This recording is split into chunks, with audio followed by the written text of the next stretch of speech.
Let's hear what he's got to say. That could easily happen. It wouldn't take very much.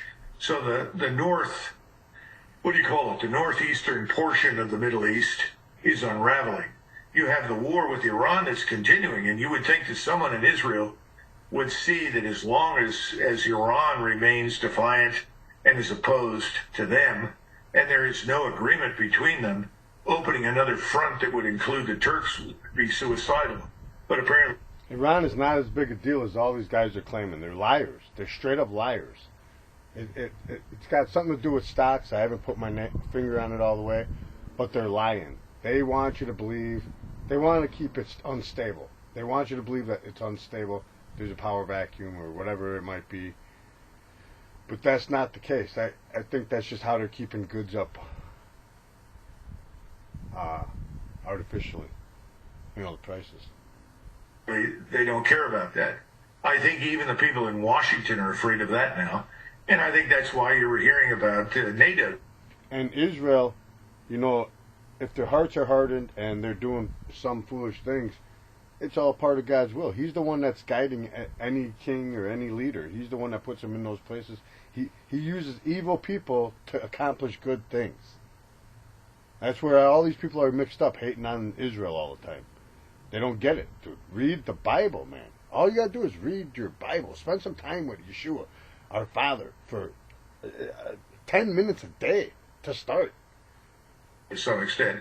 Again, that's an excuse, but it's also always been Donald Trump's interest in disengaging us from the cash cow that is NATO and Europe. Because NATO is just, it was another attempt at one world order, and right now NATO is just an administration that just isn't working out for them. So they got to get rid of them, get them off their backs. They can create new alliances. Half the countries will join back up with them. It's just in another corporation, different corporation. That's all as it is. They might be drowning in debt over there, so they just got to shut that one down, dissolve it, and start another. It's understandable, but now he's got another problem. Turkey. Turkey is still a NATO member. If the Israelis and the Turks fight, where do we come down? Well, it's obvious. We will support Israel, come hell or high water, if we're out of... Because we created Israel, so it's in our interest. We got all that money dumped in there. Why would we not? It's in our interest. Come on, man. It's not come hell or high water. No shit. I got all my money in them. Duh. I'm going to support Turkey, which is a fucking Muslim state. We know what the Muslims... All you got to do is go back in history and look at what the Muslims have done over time with their caliphates. Come on, man. You're blind. This guy is blind. He's blind, stupid, or deceiving you. The NATO alliance, it makes that much easier. It's remarkable. Remarkable. What a moment. I mean, yeah, but that's exactly the pivot moment, right? They attack Turkey, and the next day President Trump makes a speech about leaving NATO. Think about... Oh, how shocking.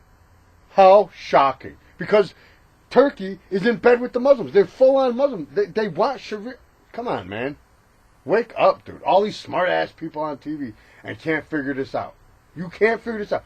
Turkey has gotten... NATO is sold out to the communists and the fucking Muslims. So why would we stay in NATO? Obviously, Israel is noticing a problem with Turkey, and they're calling that out. So yeah, we're going to say, you know what? We ain't with them either. Man, it's ridiculous how goofy these people are.